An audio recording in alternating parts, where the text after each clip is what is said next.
गुरु की जय हो। मुझे कल एक ईमेल प्राप्त हुआ।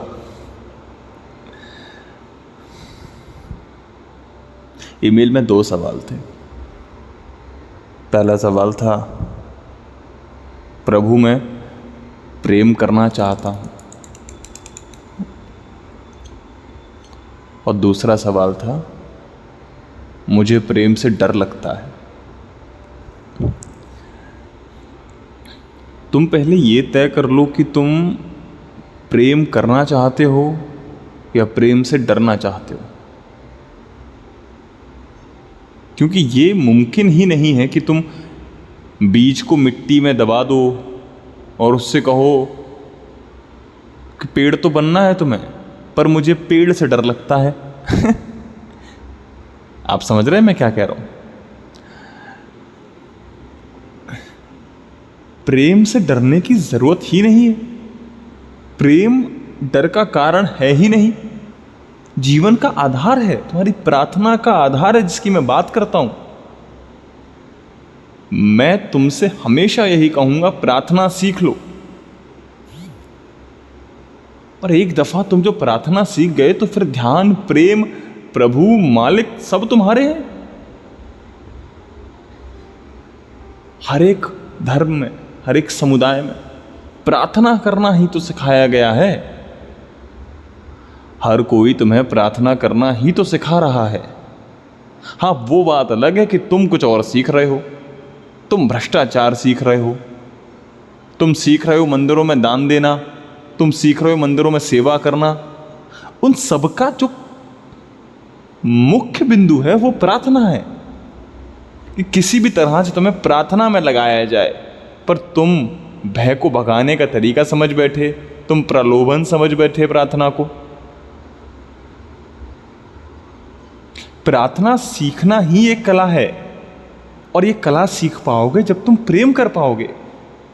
अब तुम्हें प्रेम से डर लग रहा है, इसका मतलब ये प्रेम कोई शारीरिक प्रेम है, कोई देही प्रेम है, या आत्मीय प्रेम की बात नहीं कर रहे हो तुम कोई आत्मीय प्रेम की बात तो नहीं कर रहे हो। मैं समझ रहा हूं तुम्हारे सवाल से।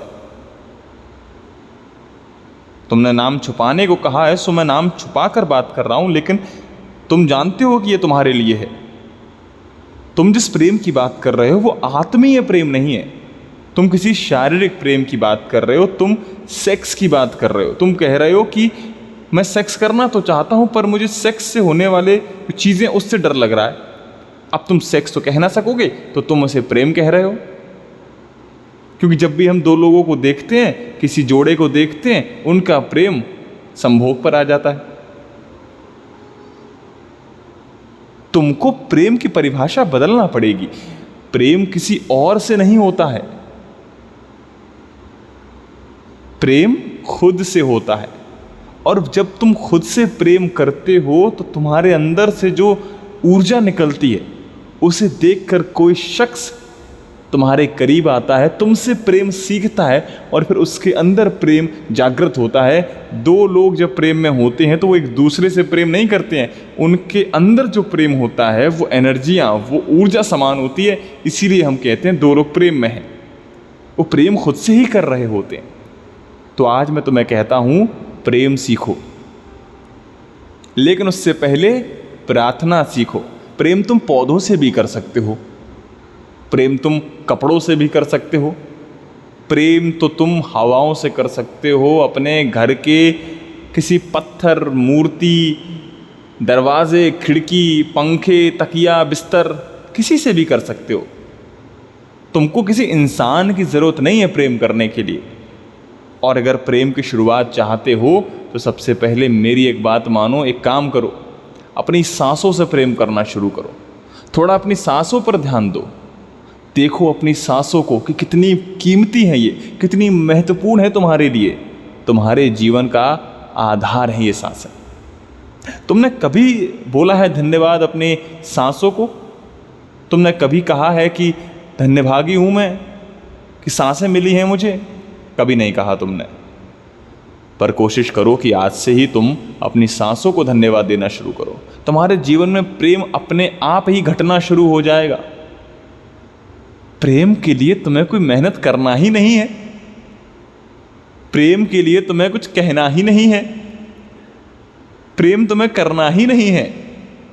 तुमने सुना होगा फिल्मों में प्रेम हो जाता है, वही तो मैं भी कह रहा हूं कि प्रेम हो जाएगा तुम्हें, पर तुम प्रेम करने के लिए उपलब्ध रहोगे तब जब तुम ये देख लोगे कि प्रेम तुम्हें कहां ले जा रहा है। सो प्रेम करो, प्रार्थना से प्रेम करो, प्रार्थना सीखो और डरो मत। प्रेम डर नहीं सिखाता, प्रेम तो अभय बनाता है, प्रेम तो अमर बनाता है, प्रेम तो जीवनदायक है, प्रेम ही तो सत्य है, प्रेम ही तो हो तुम। तो प्रेम करना शुरू करो और प्रेम तुम्हें प्रार्थना सिखाएगा। प्रार्थना सीखो, अच्छी प्रार्थना सीखना शुरू करो। बने रहो साथ, जल्दी। गुरु की जय हो।